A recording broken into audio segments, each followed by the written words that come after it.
गया के आके कोई आपका पिंडदान कर, जिसका भी पिंडदान करेगा उसकी मुक्ति हो जाएगी। मुक्ति के लिए तो भागवत में भी ये चीज आती है।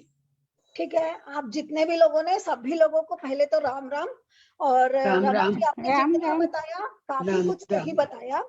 तो आज से कुछ मतलब आज से कुछ 100-150 साल पहले तक पितृ लोग प्रकट हो जाते थे। पितृ लोग प्रकट होते थे मतलब वो लोग खुद से नहीं प्रकट होते थे, उनकी आत्मा, जो हम लोग बोलते हैं ना स्पिरिट, जो आत्मा होती है, उनकी आत्मा खुद से लेने के लिए आती है।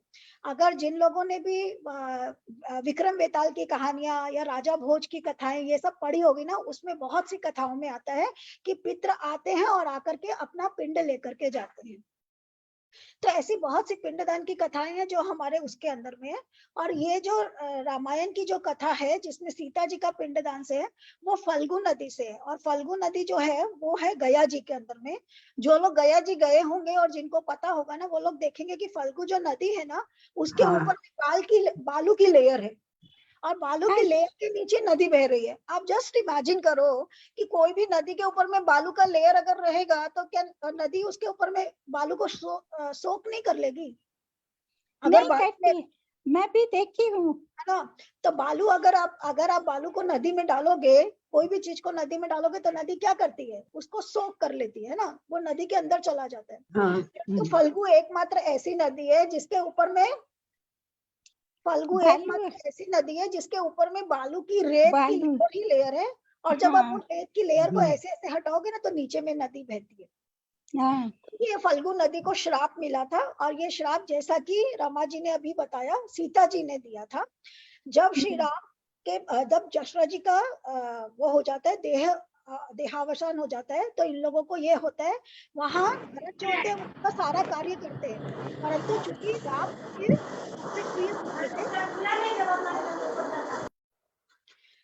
चूंकि राम उनके सबसे प्रिय पुत्र थे, तो दशरथ जी उनसे भी अपना पिंडदान लेने के लिए आते हैं। और वो उनको पिंडदान लेने के लिए आते हैं, तब पिंडदान देना है तो उसके लिए चावल, ये वो सामान चाहिएगा। तो राम और लक्ष्मण जाते हैं पिंडदान का सामान लेने के लिए, परंतु उनको सामान लेकर आते आते देर हो जाती है। और तब तक दशरथ जी जो है वो बादलों में खड़े रहते हैं और वो कहते हैं मुझे पिंडदान दो, नहीं तो मैं जा रहा हूँ।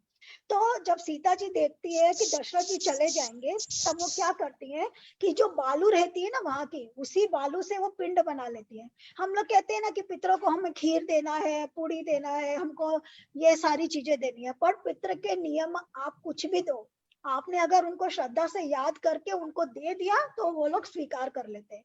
इट्स नॉट दैट कि आपको 56 भोग बनाना पड़ेगा, जो मेरे को इस कथा से समझ में आया। तो वो क्या करते हैं कि वो सीता जी उससे बालू का पिंड बना देती है। और बालू का पिंड बना करके दशरथ जी को देने के पहले आप कोई भी चीज देते हैं, जैसे आप किसी की अगर किसी का अगर अंतिम संस्कार भी करते हैं ना, तो साक्षी चाहिए होता है। आप या तो नदी की साक्षी रखते हैं या फिर सूर्य की साक्षी रखते हैं, कोई ना कोई एक साक्षी आप रखते हैं। तो वैसे ही सीता जी क्या करती है कि पिंडदान करने के पहले साक्षी देती है। तो वो उनके साक्षी के रूप में 4 लोगों को बुलाती है। एक ब्राह्मण रहता है, एक वट का वृक्ष रहता है, और एक गाय रहता है, और एक फल्गु नदी, जहां फल्गु नदी के किनारे दशरथ जी प्रकट होकर के अपना पिंडदान मांग रहे होते हैं। तो वहां पर सीता जी इन चारों को बोलती है कि मैं ये पिंडदान दे रही हूँ, इसके साक्षी आप हैं। अब जब राम जी और सीता जी वो दशरथ जी को उनका पिंडदान देती है, दशरथ जी उसको एक्सेप्ट करके चले जाते हैं अपने लोग को, क्योंकि तब तक उनकी आत्मा उस लोक में घूम रही थी। 12 दिनों तक हम लोग मानते हैं ना कि 12 दिन के बाद में पितृ जो होते हैं वो अपने लोक को जाते हैं। तो 12 दिन तक उनकी आत्मा वहां घूम रही थी, और 12 दिनों के बाद उनकी आत्मा उस लोक को चली जाती है। अब जब राम और लक्ष्मण आते हैं तो देखते हैं कि पिता तो वहां है ही नहीं, पिता की आत्मा वहां है ही नहीं। तब वो उनको पूछते हैं सीता जी को कि पिता की आत्मा कहाँ गई? तो सीता जी कहती है मैंने तो उनको पिंडदान दे दिया। अब राम जी को इस बात का भरोसा नहीं होता है कि पिता ने सिर्फ बालू का पिंड स्वीकार कर लिया होगा। तो वो बोलते हैं कि नहीं, ऐसा हो नहीं सकता है, कुछ तो गड़बड़ हुआ है, कुछ तो गड़बड़ हुई। तो सीता जी कहती है कोई गड़बड़ नहीं हुई, आप चाहे तो ये 4 मेरे साक्षी है, नदी है, फल्गु नदी है, और वट का वृक्ष है, और एक ये ब्राह्मण है, और एक ये गाय है, आप इन चारों को पूछ लो। तो जब श्री राम जी इन लोग से पूछते हैं तो ये लोग डर जाते हैं, सोचते हैं कि श्री राम जी को अगर विश्वास नहीं हो रहा है तो कौन सा, जब ये सीता जी की बात का विश्वास नहीं कर रहे हैं तो हमारी बात का क्या भरोसा करेंगे। तो जब श्री राम जी फल्गु नदी से पूछते हैं तो नदी बोलती है कि मुझे नहीं मालूम, और ब्राह्मण से पूछते तो ब्राह्मण भी ना कर देता है और गाय भी ना कर देती है। और वट का वृक्ष से जब पूछते हैं तो वट का वृक्ष बोलता है कि हाँ, मैंने देखा है कि सीता ने बालू का पिंडदान किया और उसको दशरथ जी ने स्वीकार किया।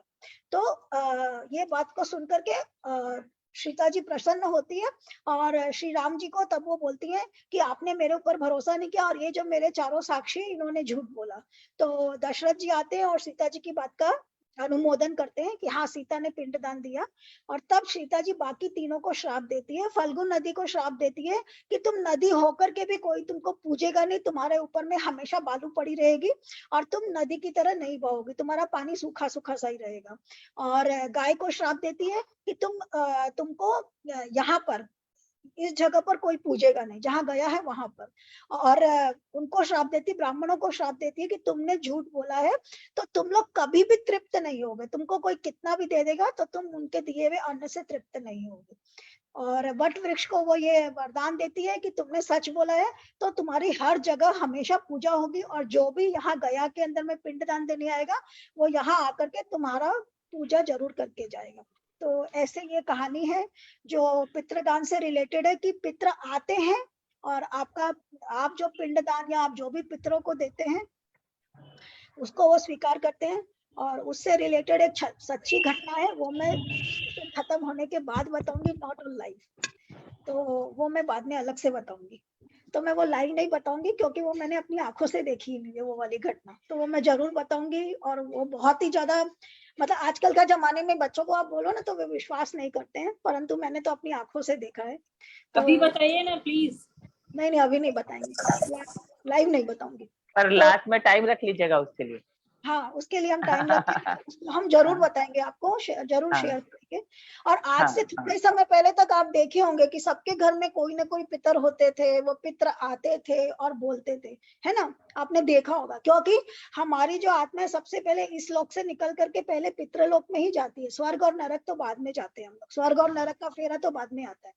सबसे पहले इंसान यहाँ से निकल करके अपने पितरों को प्राप्त होता है। इसीलिए हमारे धर्म के अंदर में पितरों का बहुत ये है कि आप पितृ के लिए ये करो वो करो।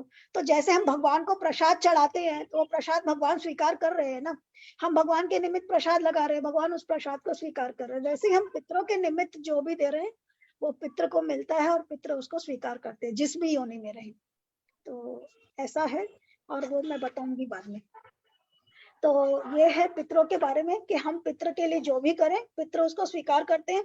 और ये जो पितृ पक्ष का ये 15 दिन है, ये आपको पता है पितरों का कितना दिन है? 15 दिन होता है ना, पुण्य से अमावस्या तक का। पूर्णिमा से अमावस्या तक। तो 15 दिन जो ये होते हैं ना, जो शुक्ल पक्ष के 15 दिन होते हैं ना, किसी भी महीने में शुक्ल पक्ष के जो 15 दिन होते हैं वो पितरों का एक दिन होता है। और कृष्ण पक्ष के जो 15 दिन होते हैं वो पितरों का एक रात्रि के बराबर होता है। यानी कि पूरा टाइम वहां पर जहां पितृलोक होता है वहां रोशनी रहती है, तो वो पितरों का एक दिन के बराबर होता है। यानी कि अगर पितृ किसी लोक में, अगर हम कहते हैं कि वो 1 महीना है तो दैट मीन्स एक ही दिन होता है, यानी कि 15 into इतना डे, तब वो जाकर उतने दिन होते हैं। तो हमारे लिए 24 घंटे का एक दिन और एक रात है, पितरों के लिए ये 15 दिनों का जो शुक्ल पक्ष है that is equal to 1 day, और कृष्ण पक्ष है that is equal to 1 night. ऐसे ऐसे करके है कि इसमें कई सारे हैं कि महीनों का अलग है, फिर साल का अलग है, 6 महीने का अलग है, फिर उसके बाद में 12 साल का अलग है, और कल्प का तो अलग है ही कि ये जो पूरा का पूरा कल्प है जहां पर हमारा अभी ये यूनिवर्स चल रहा है that is equal to Brahma का 1 दिन। तो जितने दिन हमारा ये यूनिवर्स रहेगा, जब तक प्रलय नहीं होगा तब तक ब्रह्मा जी का 1 दिन है, और जब प्रलय हो जाएगा तब वो ब्रह्मा जी की रात्रि शुरू होती है, ऐसे कहते हैं। तो ये सब लिखा हुआ है हमारे उसमें। तो आज हम लोग यहाँ तक ही पढ़ते हैं पितृपक्ष के बारे में, और आगे हम लोग ले लेते हैं अब रामायण का। हमने कहाँ तक पढ़ा है, 151 या 152? 151 151 ही ना, हाँ चलिए ठीक है।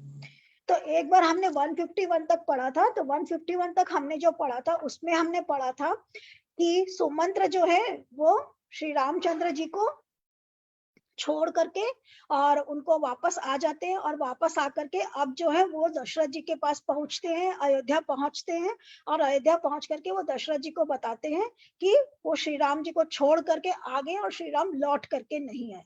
तो अब इसके आगे की कथा ले लेते हैं हम लोग। हरी पानी दे देना प्लीज। गुरु सन कहब संदेशु बार बार पद पदुम गही, करब सोई उपदेश जही न सोच मोहि अवधपति। बार बार चरण कमलों को पकड़कर गुरु वशिष्ठ जी से मेरा संदेशा कहना कि वे वही उपदेश दे जिससे अवधपति पिताजी मेरा सोच न करे। तो ये क्या कह रहे, ये सुमंत्र कह रहे हैं, श्री राम जी की बात बता रहे कि श्री राम ने ऐसा कहा है कि दशरथ जी जो है सोच न करें और वशिष्ठ जो है उनको अच्छी शिक्षा दे। पुरजन परिजन सकल निहोरी, तात सुनायहु बिनती मोरी। सोई सब भांति मोर हितकारी, जाते रह नर नाहु सुखारी। हे तात, सब पूर्ववासियों और कुटुंबियों से निहोरा करके मेरी विनती सुनाना कि वही मनुष्य मेरा सब प्रकार से हितकारी है, जिसकी चेष्टा से महाराज सुखी रहे। तो महाराज मेरा निहोरा न करे, यानी कि मेरा इंतजार न करे। निहोरा करना मतलब किसी का इंतजार करना। तो महाराज मेरा इंतजार न करे और अपनी जिंदगी को अच्छे से जिए, ये आप कहना कि वशिष्ठ जी उनको समझाएं। कहब संदेश भरत के आए, नीति न ताजिए राज पदु पाए। पाले हूँ प्रजहि करम मन बानी, सोये हूँ मातु सकल समझानी। भरत के आने पर उनको मेरा संदेशा कहना कि राजा का पद पा जाने पर नीति न छोड़ देना, कर्म वचन और मन से प्रजा का पालन करना और सब माताओं को समान जानकर उनकी सेवा करें। अब श्री राम जी यहाँ भरत के लिए संदेशा दे रहे हैं। श्री राम ने भरत के लिए संदेशा क्यों दिया, कोई बता सकता है?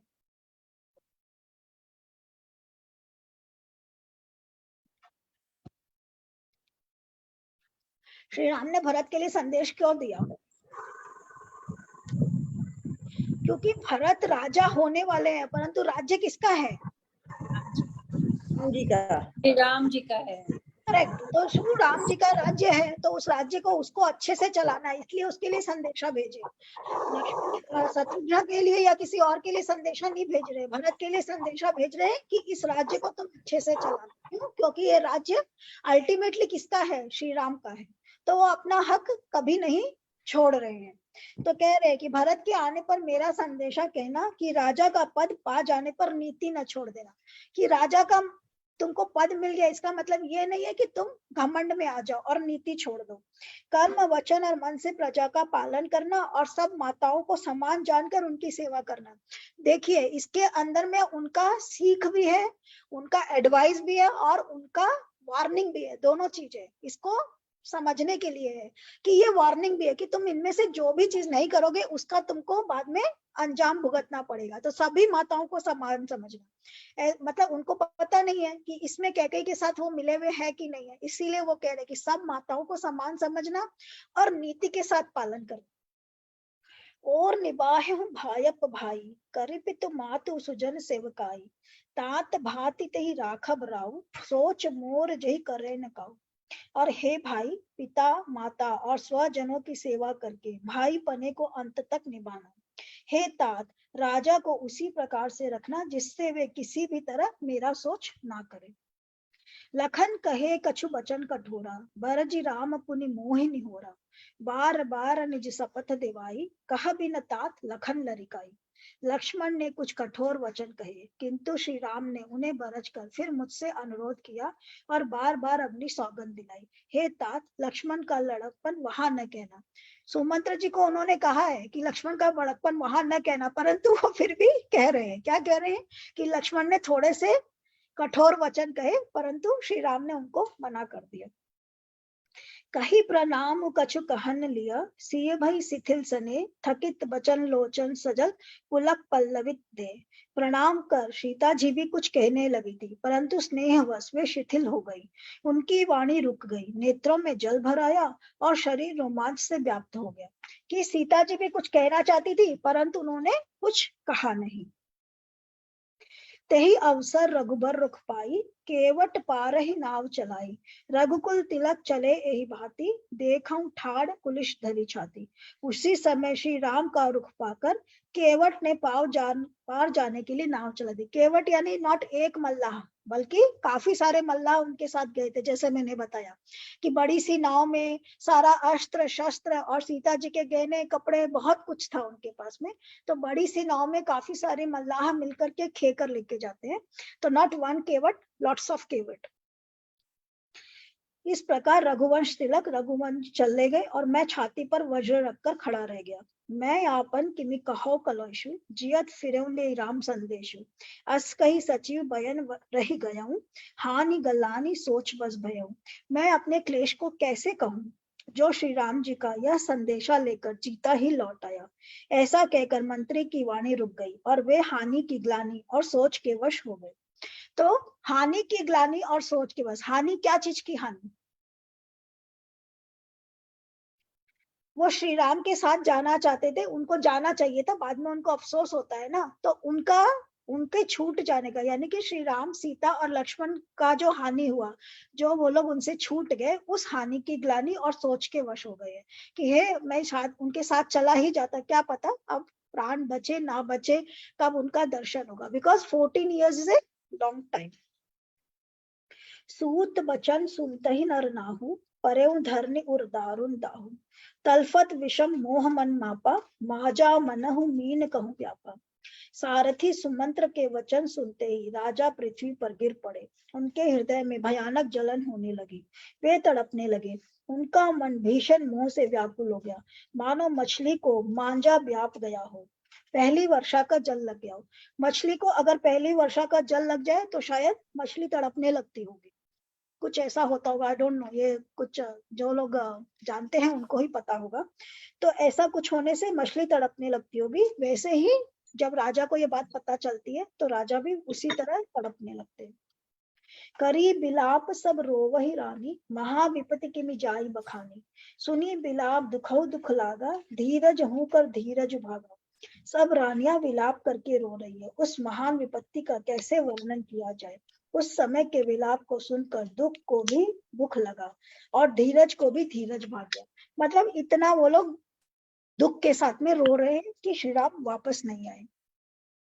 भयऊ कोलाहल अवध सुनी, अति नृप राउर सोरु। विपुल बिहगवन परेउ निशि, मानव पुलिस कठोर। राजा के रानी शोर सुनकर अयोध्या भर में बड़ा कोहराम मच गया। तो राजा के रनिवास में, यानी कि राजा के आवास में, जहां राजा थे वहां सब लोगों का जब जोर जोर से सब लोग विलाप करने लगेंगे तो हर जगह आवाज आने लगेगी। तो शोर सुन करके पूरे अयोध्या नगरी में यह खबर फैल गई। और मानो पक्षियों के विशाल वन में रात के समय कठोर वज्र गिरा हो। तो जैसे कोई पत्थर गिरने से सब कुछ, सारे पक्षी उड़ करके एकदम अचानक से, आपने देखा होगा कि जब अचानक से सारे पक्षी गिरते तो एकदम चहचहाहट होने लगती है। तो वैसे ही जोरों की चहचहाहट होकर के वैसा वाला वातावरण हो गया। प्राण कंठगत भयऊ भुआलु, मणि विहीन जनु व्याकुल व्यालु। इंद्र शकल विकल भई भारी, जनु सर सरसिज बनु बिनु चारे। राजा के प्राण कंठ में आ गए, मानो मणि के बिना श्याम व्याकुल हो गया हो। इंद्रियां सब बहुत ही विकल हो गई, मानो बिना जल के तालाब में कमलों का जल मुरझा गया हो। कौशल्या नृप दीख मलाना, रविकुल रवि अथयऊ जिय जाना। उर्धरि धीर राम महतारी, बोली वचन समय अनुसारी। कौशल्या ने राजा को बहुत दुखी देखकर अपने हृदय में जान लिया कि अब सूर्य कुल का अस्त हो चला। तब श्री रामचंद्र जी की माता कौशल्या हृदय में धीरज धरकर समय के अनुकूल वचन बोली। यहाँ पर कौशल्या जी को दिखा रहा है कि वो काफी ठहराव वाली और काफी गंभीर स्त्री है। तो वो इस समय अपना धीरज नहीं खो रही। और बिना धीरज खोए बिना क्या कह रही है, नाथ समुझ मन करी विचारु, राम वियोग पयोधि अपारु। करण धार तुम अवध जहाजु, चढ़े हूं सकल प्रिय पथिक समाजु। कितना सुंदर सा लाइन है, करण धार तुम अवध जहाजु, चढ़े हूं सकल प्रिय पथिक समाजु। यानी कि क्या, आप मन में समझकर विचार कीजिए कि श्री राम का वियोग अपार समुद्र है, अयोध्या जहाज है और आप उसके कर्णधार हैं। सब प्रियजन ही यात्रियों का समाज है जो इस जहाज पर चढ़ा हुआ है। है ना। तो अगर जहाज के ऊपर में यात्री चढ़े हुए हैं और अगर पानी के अंदर में ही खलबली मचने लगेगी, पानी में ही सुनामी आएगा, तो क्या होगा? जहाज उलट जाएगा और जहाज के साथ में जितने लोग सवार है सब उलट जाएंगे। तो वो इसके साथ कंपेयर कर रही है, बड़ा सुंदर सा कंपैरिजन है कि अयोध्या जो है वो एक जहाज की तरह है और अयोध्या में जितने भी लोग हैं वो जहाज के यात्री हैं, और महाराज जो है वो समुद्र की तरह है। तो अगर महाराज को ही कुछ हो गया तो बाकी सारी की सारा जहाज उलट जाएगा। तो वो महाराज को कह रही है कि आप इतने इंपॉर्टेंट है कि आप ही इस जहाज के लिए समुद्र हो, तो आप अपना धीरज मत खोइए। धीरज धरी तपाई पारू, नाही तबूढ़ी सबु परिवारू, जो जिय धरी विनय पिय मोरी, राम लखन सिय मिलहि बहोरी। आप धीरज धरिएगा तो सब पार पहुंच जाएंगे, नहीं तो सारा परिवार डूब जाएगा। हे प्रिय स्वामी, यदि मेरी विनती हृदय में धारण कीजिएगा तो श्री राम लक्ष्मण सीता फिर आ मिलेंगे। वो कह रही धीरज धरिए और थोड़े दिन इंतजार करिए, समय निकल जाएगा तो वो लोग वापस आ जाएंगे। प्रिया बचन मृदु सुनत नृपु, चितयऊ आँखि उघारी, तलफत मीन मलिन जनु, सींचत शीतल बारी। प्रिय पत्नी कौशल्या के कमल कोमल वचन सुनते हुए राजा ने आंखें खोलकर देखा, मानो तड़पती हुई दीन मछली पर कोई शीतल जल छिड़क रहा हो। धरी धीरज उठी बैठी दुआलू, कहा सुमंत्र कह राम कृपालु, कहाँ लखन कहाँ राम सनेही, कहाँ प्रिय पुत्र वधु वैदेही। धीरज धरकर राजा उठ बैठे और बोले, सुमंत्र कहो, कृपालु श्री राम कहाँ है, लक्ष्मण कहाँ है, स्नेही राम कहाँ है, और मेरी प्यारी बहू जानकी कहाँ है। तो कौशल्या के वचन सुनकर थोड़ा सा धीरज हुआ तो उठकर बैठे और फिर उनके बारे में वापस पूछने लगे। बिलपत राव बिकल बहुभांति, भय जुग सरिस सिराति न राती, तापस अंध साप सुधि आई, कौशल्य ही सब कथा सुनाई।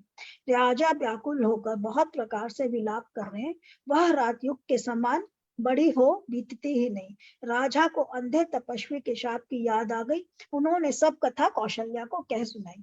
तो कौन सी कथा यहाँ पर ये बात कर रहे हैं, किसी को पता है वो कथा? श्रवण कुमार की ना? हाँ, श्रवण कुमार की। कोई बताना चाहेगा? हाँ, श्रवण कुमार अपने मम्मी पापा मतलब अपने माँ बाप को तीर्थ के लिए लेके जा रहे थे। तो जाते एक बार फिर उनके माँ बाप को बहुत प्यास लगी, तो वो बोले, उनको कहीं पानी नहीं दिख रहा था, तो वो फिर एक बार वो बोले अच्छा हम ढूंढ के लाते हैं पानी। तो उनको दूर कहीं एक तालाब दिखाई दिया, तो वो उसका पानी मतलब घड़ा थोड़ा सा भर रहे थे। तो राजा दशरथ शिकार के लिए गए हुए थे, उनको पानी की आवाज सुनकर लगा कोई हिरन मतलब छलांग लगा रहा है, तो वो आवाज से अपना लक्ष्य भेद किए। वो शब्द भेदी बाण। हाँ, शब्द भेदी बाण होता है ना, शब्द से जाके श्रवण कुमार जी को लग गया। और वो तब जब उनके मुंह से निकला मतलब आवाज निकली ना, तब दशरथ जी को अपनी गलती मतलब लगा कि कहीं मेरा बाण कोई गलत कहीं लग गया है। तो वो फिर वो पानी ले जाके उनके मम्मी पापा को पिलाए। तो उनके मम्मी पापा पूछे मेरा पुत्र कहाँ है, उनको लगा कोई अजनबी आदमी है। तो वो ऐसे सारी बात बताए कि गलती से मेरा ऐसे हो गया। तो वो लोग मतलब उनको श्राप दिए दशरथ जी को कि जैसे श्राप हम है ना जो राम से वियोग हुआ है। हाँ, बोले हम जैसे पुत्र वियोग में हम लोग अपना प्राण त्याग रहे हैं, वैसे तुम भी त्यागोगे। करेक्ट, वही एकदम श्राप लगा हुआ था। जी ने रमा जी एकदम रामायण के एक्सपर्ट हो गई हैं। वही श्राप लगा था उनको वियोग का ना। इंटरेस्ट आ रहा है भाभी, कहानी थोड़ी थोड़ी सुनी हुई है, आपके कारण इंटरेस्ट आ रहा है। हाँ, तो ये एकदम सही बात है कि दशरथ जो होते हैं वो रात के समय में दशरथ जो होते हैं वो शिकार कर रहे होते हैं और शिकार करके थक जाते हैं वो, परंतु उनको शिकार नहीं मिलता है। तो रात का जब समय होता है तो अंधेरे में उनको शब्द भेदी बाण चलाने का आदत है। आपने बहुत लोगों के लिए शब्द भेदी बाण सुना होगा, उसमें सबसे फेमस एग्जाम्पल है पृथ्वीराज चौहान का, जो एकदम अभी लेटेस्ट कलयुग में हुआ है ना। वो आँख उसको मारते हैं ना, आँख फोड़ते हैं उसके सब। हाँ, उसका वो कविता भी है, बड़ी सुंदर सी कविता है। उनका जो मित्र है वो उनको सुनाता है कि 4 कोस पर दूर इतना पे वो बैठा हुआ है, और दैट इज वेरी सुंदर। कोई अगर कल गाना बहुत चाहे अच्छी कविता वो। हाँ, कितने कोस पर वो राजा बैठा हुआ है वो सारा उस कविता के थ्रू बताते हैं, जिसको सुनकर के पृथ्वीराज चौहान जो होता है वो अलाउद्दीन खिलजी को तीर लगाते हैं ना, निशाना मारता है, निशाना मारता, क्योंकि वो तो पहले उसकी आँख फोड़ चुका होता है ना। हाँ, उसके बावजूद वो शब्द सुन करके वो ये करते हैं। तो वो शब्द उनको वो शब्द बोलता है, वो जो कवि होता है ना वो बड़ा चालाक होता है। वो बोलता है कि जब आप बोलेंगे ना कि चलाओ, तभी पृथ्वीराज बाण चलाएगा। तो दैट इज वाई उनको डायरेक्शन तो पता ही था, और जैसे ही आवाज आई वैसे ही वो तुरंत उसको चला देते हैं। कल जब कविता पाठ होएगा तो उसमें शेयर करूंगी ये वाली कविता। तो ये बहुत मतलब कितने कितने सालों पुरानी ये हम लोगों की विद्या है, जो अब तो लुप्त हो गई है। मान लीजिए अब तो कोई तीर बाण चलाता ही नहीं है, परंतु बहुत पुरानी विद्या नहीं, अभी तक भी आज से 200 साल पहले तक भी, 300 साल पहले तक भी ये सारा विद्या हम लोगों का हम लोगों के समाज में था। तो ये शब्द भेदी बाण चलाते हैं, और वो उनको आवाज सुनकर लगता है हिरन है, और चले जाते हैं, और फिर जाकर देखते हैं। तब वो श्रवण कुमार से पूछते हैं कि अरे मैंने तुमको मार दिया, तुम कौन हो? तो श्रवण कुमार जो रहता है, ही वॉज ए ब्राह्मण, और उसके माता पिता जो रहते हैं उनको वो कंधे पर दो ये जो कावड़ लेकर के, और दोनों कंधे पर अपने बूढ़े माता पिता को बिठाता था। तो वो जब बोलता है ना कि मैंने ऐसे ऐसे किया, तो दशरथ जो होते हैं वो सोचते हैं कि मैं भागू यहाँ से कि चला जाऊं, क्या करूं क्या नहीं करूं। तो उनको लगता है कि नहीं, इसके माता पिता पानी के लिए प्यासे हैं, और ये ब्राह्मण कुमार तो अब ऐसा होगा नहीं। तब वो लोग क्या बोलते हैं, लेकर के जाते हैं वो पानी, परंतु उसके माता पिता वो पानी पीने से इनकार कर देते हैं। कहते हैं कि हमको जो पानी पिलाने वाला और जो हमको खिलाने वाला है ना, अब तो वो ही रह गया, तो अब वो चला गया तो हम भी अपने प्राण त्याग देंगे, वो नहीं है तो हम भी अपने प्राण नहीं रहेंगे। तो वो लोग अपने प्राण उसी वक्त दशरथ के सामने त्याग देते, परंतु उसके पहले वो लोग दशरथ को श्राप देते कि तुमको ब्रह्म हत्या का पाप लगना चाहिए, क्योंकि तुमने ब्राह्मण की हत्या की है। परंतु चूंकि तुमने हमसे आकर के अपना अपराध स्वीकार कर लिया, तो हम तुमको ब्रह्म हत्या का दोषी नहीं ठहराएंगे, परंतु हम तुमको श्राप देते हैं कि जैसे आज हम अपने बेटे के लिए तड़प रहे, वैसे ही तुम भी अपने बेटे के लिए तड़पोगे। तो ये कथा वो अभी कौशल्या जी को सुना रहे हैं कि मैं इसीलिए अपने बेटे के लिए तड़प रहा हूँ, और इसीलिए मेरे बेटे के साथ में मेरा बिछो हुआ है। और शायद मैंने बताया भी था कि वो श्री राम जी का जो राज्याभिषेक है वो एक ही दिन के अंदर में करते हैं, क्योंकि उनको सपना आने लगता है। बताया था क्या मैंने? बताए थे कि उनको सपने आ रहे हैं, हाँ, तो वो जाके राम के राज्याभिषेक के पहले सपना आ जाता है कि वो मरने वाले हैं, और उनको अलग अलग वो दिखने लगता है कि शियार बोल रहे हैं और ये हो रहा है, तो उनको ये अंदेशा हो जाता है कि वो मरने वाले और कुछ तो गलत होने वाला है अयोध्या में। इसीलिए वो 24 घंटे का भी समय नहीं देते, रातों रात वो डिसाइड करते हैं कि कल ही मुझे श्री राम का अभिषेक करना है। तो उनको पहले से अंदेशा भी था इस बात का कि वो जाने वाले हैं, और प्लस अब उनको ये कहानी भी याद आ जाती है कि ये जो इसका जो श्राप है वो श्राप तो फलित होगा ही होगा। तो ये कथा वो कौशल्या को सुनाते हैं। भयों विकल बरनत इतिहासा, राम रहित दिग जीवन आसा, सो तनु राखी करब में कहा, जेहि न प्रेम पन मोर निभाहा।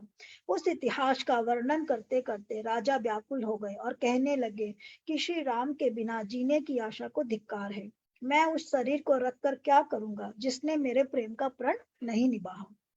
हा रघुनंदन प्राण पियरते, तुम बिनु जियत बहुत दिन बीते। हा जानकी लखन हा रघुबर, हा पितु हित चित चातक जलधर। हा रघुकुल को आनंद देने वाले मेरे प्राण प्यारे राम, तुम्हारे बिना जीते हुए मुझे बहुत दिन बीत गए। हे जानकी लक्ष्मण, हे रघुबर, हे पिता के चित्त रूपी चातक के हित करने वाले मेघ, राम राम कही राम कही, राम राम कही राम, तनु परिहरि रघुबर विरह, राव गयो सुरधाम। राम राम कहकर, फिर राम राम कहकर, फिर राम राम कहकर, और फिर राम कहकर राजा श्री राम के विरह में शरीर त्याग कर सुरलोक को सुधार गए। देखिए यहाँ पर क्या कह रहे हैं कि राजा सुरलोक को सुधार गए। मोक्ष प्राप्त का एक अलग साधन होता है, क्योंकि जब हम लोग संसारी जीव हैं तो मोक्ष नहीं प्राप्त होगा। आप सुरलोक को यानी देवलोक को, अपने लोक को सिधार जाएंगे। मोक्ष तो बहुत ऊपर वाला 14 भुवन है ना, तो 14वां वाला भुवन में ब्रह्मांड है जहां पर ईश्वर है, वहां तक पहुंचना कठिन है। उसकी किताब हम लोग पढ़ेंगे 14 भुवन वाली, वो हम जरूर पढ़ेंगे एक बार। जियन मरण फल दशरथ पावा, अंड अनेक अमल जसु छावा, जियत राम बिदु बदन निहारा, राम बिरह करी मरण सवारा। जीने और मरने का फल तो दशरथ जी ने ही पाया, जिनका निर्मल यश अनेकों ब्रह्मांडों में छा गया। जीते जी तो श्री रामचंद्र जी के चंद्रमा के समान मुख को देखा, और श्री राम के विरह को निमित्त बनाकर अपना मरण सुधार लिया। तो श्री राम का नाम जपते जपते चूंकि उन्होंने अपनी देह को त्याग दिया है, तो वो सुरलोक को प्राप्त हो गए। शोक बिकल सब रोवहि रानी, रूप सील बलु तेज बखानी, करहि बिलाप अनेक प्रकारा, परहि भूमितल बारहि बारा। सब रानियां शोक के मारे व्याकुल होकर रो रही हैं। वे राजा के रूप, शील, बल और तेज का बखान कर करके अनेकों प्रकार से विलाप कर रही हैं और बार बार धरती पर गिर गिर पड़ती हैं। शोक बिकल सब रोवहि रानी, सब यानी कि कौन रानियां हुई यहाँ पर? वो सुमित्रा और लगता है दशरथ जी की और भी रानियां थी। यहाँ पे 3 रानी का वर्णन है, लेकिन उनकी और भी रानियां थी। कौशल्या, सुमित्रा और कैकेयी के अलावा भी थी कुछ रानियां। करेक्ट। तो बहुत सारी रानियां थी दशरथ जी की। ये तो 3 पट रानियां थी, यानी कि मेन रानियां, जिसको हम लोग बोलते हैं कि जिनके साथ उनका पानी ग्रहण संस्कार हुआ। और उनकी और भी बहुत सी रानियां होंगी जो अलग अलग जाति की होंगी। वो रानियां जरूर थी, परंतु उनको पटरानियां नहीं कहते थे। तो ये 3 पटरानियां थी। तो बाकी की रानियां इसीलिए कह रहे थे, उसमें जो रनिवास है ना, उसको क्या कह रहे थे? राजा के रावल में, क्योंकि वो जो रानियां होती है ना, उनको रावली कहते हैं शायद, रावली या राउली ऐसे कुछ कहते हैं, जो पानी ग्रहण के अलावा किसी और संस्कार के थ्रू राजा के रनिवास में रहती है। तो इसलिए राहुल बोल रहे थे उसको। तो वो सभी रानियां रोने लगी। बिलपहि बिकल दास अरुदासी, घर घर रुदन करहि पुरबासी, अथयऊ आज भानुकुल भानु, धर्म अवधि गुण रूप निधानु। दास दासीगण व्याकुल होकर विलाप कर रहे हैं और नगर निवासी घर घर रो रहे हैं। कहते हैं कि आज धर्म की सीमा, गुण और रूप के भंडार, सूर्य कुल के सूर्य अस्त हो गए। गारे सकल कैकई देही, नयन विहीन किन्न जग जेही, यही विधि बिलपत रैन बिहानी, आए सकल महामुनि ज्ञानी। सब कैकई को गालियां देते हैं, जिससे संसार भर को बिना नेत्र का कर दिया। इस प्रकार विलाप करते रात बीत गई। प्रातः काल सब बड़े बड़े ज्ञानी मुनि जागे। तो दशरथ का जो दाहावसान है वो रात को हुआ, और सब लोग को लगा कि ये जो अंधेरा है वो हमेशा के लिए अंधेरा छा गया है अयोध्या में, क्योंकि राम भी चले गए और इस जहाज के जो तारनहार है अवध दशरथ है, वो भी चले गए। तो दोनों के जाने से सूर्य, कल का सूर्य अभी एट प्रेजेंट अयोध्या पर अस्त हो गया है। प्रातः काल सब बड़े ज्ञानी मुनि आ गए। तब वशिष्ठ मुनि समय सम कही अनेक इतिहास, शोक निवारे सब ही कर निज विज्ञान प्रकाश। तब वशिष्ठ मुनि ने समय के अनुकूल अनेक इतिहास कहकर अपने विज्ञान के प्रकाश से सबका शोक दूर किया। तेल नाव भरी नृपतन राखा, दूत बुलाई बहुरियस भाषा, धावहु बेगी भरत पही जाहूं, नृप सुधि कतहु कहूं जनि कहूं। वशिष्ठ जी ने नाव में तेल भरवाकर राजा के शरीर को उसमें रखवा दिया। फिर दूतों को बुलवाकर उनसे ऐसा कहा, तुम लोग जल्दी दौड़कर भरत के पास जाओ, राजा की मृत्यु का समाचार कहीं किसी से न कहना। अच्छा, यहाँ पर क्या है कि यहीं पर यह डिस्क्रिप्शन आ जा रहा है कि ये लोग हुआ, और वाल्मीकि की रामायण में इसको लेकर के एक पूरा चैप्टर है जहाँ डिस्कशन होता है कि अब राजा चले गए हैं तो क्या करना चाहिए। श्री राम को वापस बुलाना चाहिए, लक्ष्मण को वापस बुलाना चाहिए, इनका देह, इनका जो अंतिम संस्कार है वो कौन करेगा। तो ये डिस्कशन होता है और फिर बाद में सब लोग मिलकर के ये डिसाइड करते हैं कि भरत को ही बुलाना चाहिए। श्री राम वापस आएंगे नहीं लौट करके, क्योंकि वो तो ले चुके हैं। तो भरत को बुलवाना चाहिए, और भरत अब राजा भी है, क्योंकि बिना राजा का चाहे कुछ भी हो जाए, कोई भी जगह पर हो, एक राजा राज्य नहीं चल राज्य नहीं चलता, एक सुपीरियर चाहिए ही चाहिए। देखिए, जब इंदिरा गांधी का डेथ हुआ तो उन्होंने इमीडिएटली किसको बना दिया राजा? बूटा सिंह को बना दिया, जिसको बोलते हैं हम लोग इंटरमीडियरी, जो एक बार कुछ नहीं है तो कोई एक तो होना चाहिए ना, जिसका जो रिस्पॉन्सिबिलिटी ले, जो डिसीजन मेकर हो। तो वैसा एक जन हमेशा चाहिए किसी भी राज्य में। तो कहते हैं कि डिसीजन मेकर कोई तो होना चाहिए, तो फिर भरत को ही बुलाते हैं, बिकॉज भरत इज द राजा। तो उसके आज्ञा के बिना अब कोई भी काम नहीं हो सकता है, तो फिर भरत को बुलाने भेजते हैं। तो भरत को बुलाने के पहले फिर राजा का जो शव है उसको तेल में भर कर रखते हैं। तेल में भर करके सोचिए कि कोई भी चीज खराब नहीं होती, इसीलिए अचार वगैरह में सब चीज में तेल डालते हैं कि भैया अचार है, जो भी चीज है उसको तेल में डाल दो। और मैंने कई कई जगह देखा है जहां पर बारिश वारिश ज्यादा होती है ना, वहां तेल वेल सब चीज में अरंडी का तेल लगा हुआ रहता है। दाल है, चावल है, हर चीज में वो लोग अरंडी का तेल लगा के रखते हैं कि उसमें कीड़े ना पड़े। तो तेल उतना मतलब यूजफुल होता है। प्रिजर्विंग होता है, तेल में इतनी प्रिजर्व करने की क्वालिटीज होती है, इसीलिए शरीर में भी तेल का मालिश होता है ताकि प्रिजर्वेटिव।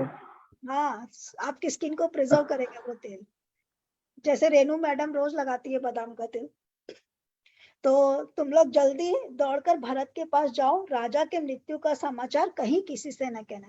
कह रहे कि वहां जाओ, भरत को समाचार दो, परंतु मृत्यु का समाचार मत देना। क्यों? आपको पता चल जाए कि मौत हो गई है तो आपके लिए कदम रखना मुश्किल हो जाता है आगे। तो आप क्या बोलेंगे? भाई उनकी तबीयत खराब है, जल्दी चलो, इमरजेंसी है। अपने किसी को भी फोन करते तो बोलते ना भाई इमरजेंसी आ जाओ।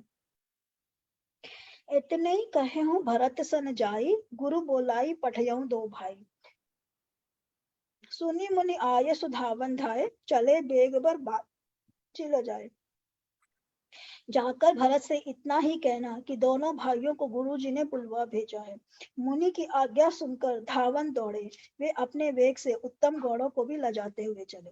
तो एकदम वेगवान मतलब चेतक के समान एकदम तेजी से दौड़ने वाले घोड़ों को लेकर के वो लोग जाते हैं कि जाकर के उनसे क्या कहना है कि गुरु ने बुलाया है। ये नहीं बताना है कि दशरथ जी चलते रहे, ये कहना है कि गुरु की आज्ञा है कि दोनों तुरंत लौट कर आए।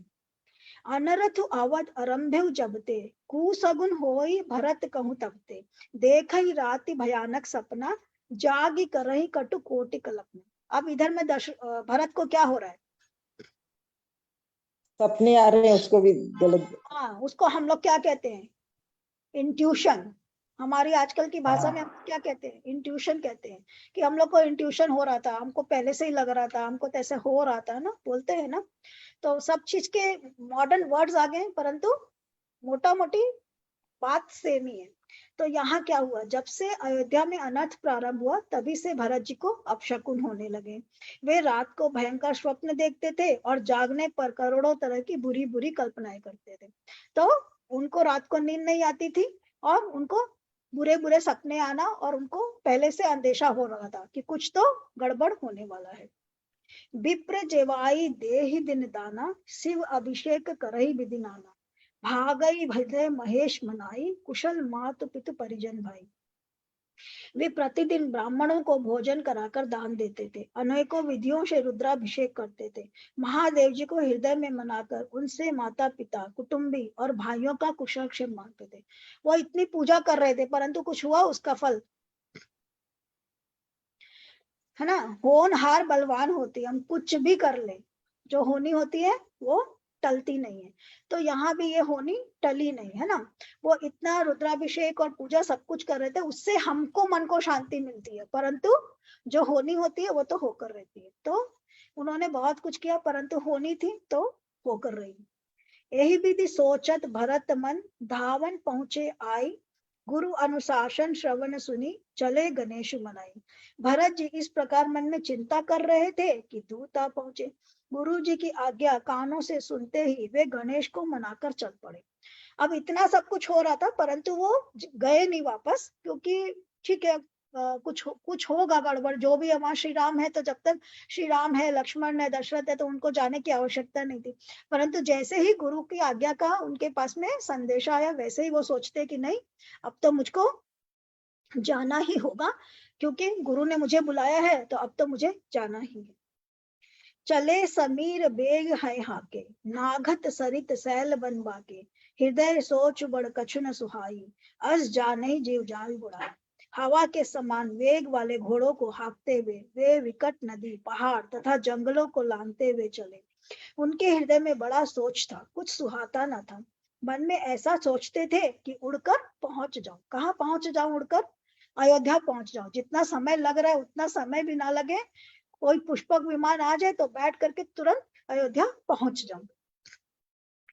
एक निमेष बरस समझाई, यही विधि भरत निगर नियर आई। अशगुन हो ही नगर पैठारा, रटही कुभाति कुखेत करारा। एक एक निमेष वर्ष के समान बीत रहा था। इस प्रकार भरत जी नगर के निकट पहुंचे। नगर में प्रवेश करते समय अपशकुन होने लगे। कौवे बुरी जगह बैठकर बुरी तरह से काव काव कर रहे।